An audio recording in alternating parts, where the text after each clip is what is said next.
সম্মানিত উপস্থিতি, ইতিমধ্যে আপনারা দেখতে পেরেছেন নির্বাচনের একটা হাওয়া শুরু হয়ে গিয়েছে।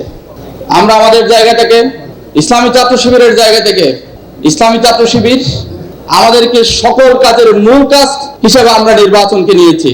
আমরা আমাদের জনশক্তিদেরকে নির্দেশ দিয়েছি, এখন থেকে তাদের মূল কাজ হচ্ছে ইসলামী দলগুলো একত্রিত হয়ে যে একটা ইসলামের পক্ষের শক্তি আজকে একত্রিত হয়েছে, সেই শক্তিকে বিজয় করার জন্য আমাদের সমস্ত শক্তি নিয়োগ করার জন্য বলা হয়েছে।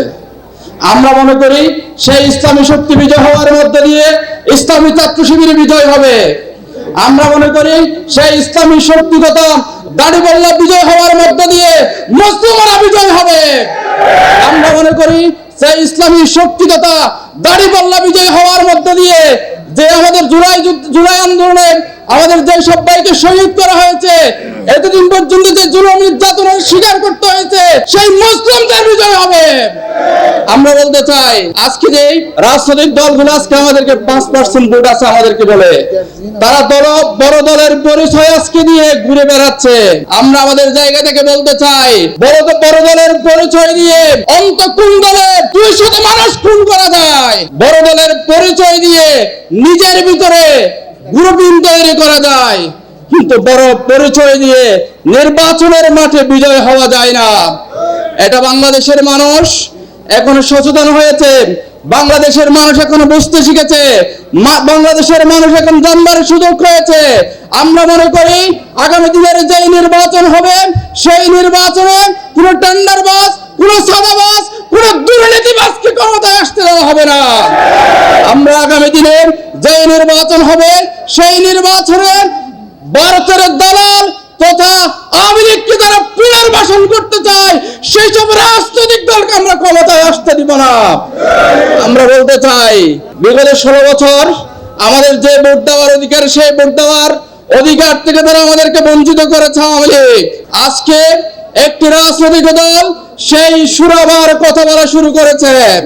আমরা আমাদের জায়গা থেকে পরিষ্কার ভাষায় বলতে চাই, অতীতে যেটা হয়ে গিয়েছে, সেই 14 সাল, 18 সাল এবং 24 সাল মার্কা নির্বাচন বাংলাদেশের জমি আমরা হতে দিব না।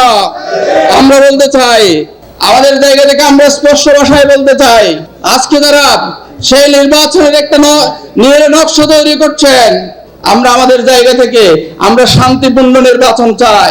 আমরা কারোর সাথে ঝগড়া করতে চাই না, বাড়াবাড়ি করতে চাই না। কেউ যদি আগ বাড়িয়ে ঝগড়া করেন, আমাদের জায়গা থেকে আমরা এক চুল পরিমাণে ছাড় দিব না। আমরা চাই বাংলাদেশের মানুষ জুলাই আন্দোলনে যে শহীদ হয়েছে, আমরা চাই আপনারাও সেই শহীদ পরিবারের ভাষায় কথা বলুন। আমরা চাই যারা আহত হয়েছে, সেই আহতদের ভাষায় কথা বলুন। আমরা চাই বাংলাদেশের 16 কোটি মানুষের যে প্রত্যাশা, যে চাহিদা, সেই চাহিদার আলোকে কথা বলুন। আপনারা যদি আবারও সেই ফ্যাসিস্ট আওয়ামী লীগের ভাষায় কথা বলেন, কিন্তু 2024 সালে সেই আওয়ামী লীগের যে পরিণতি হয়েছে, সেই পরিণতির অপেক্ষা করুন। আমরা এতটুকু আহ্বান রাখতে চাই, আগামী দিনের যে নির্বাচন হবে, এই নির্বাচন এই বাংলাদেশের জন্য, বাংলাদেশের মানুষের জন্য, বাংলাদেশের স্বাধীনতা সার্বভৌমত্বের জন্য খুবই গুরুত্বপূর্ণ নির্বাচন। আমি প্রত্যাশা করব আগামী দিনে বাংলাদেশের মানুষ এবং আপনারা যারা সচেতন নাগরিক আছে, তারা জেনে বুঝে তারা দাঁড়িপাল্লাকে বিজয় করার জন্য তাদের ম্যান্ডেট দিবে।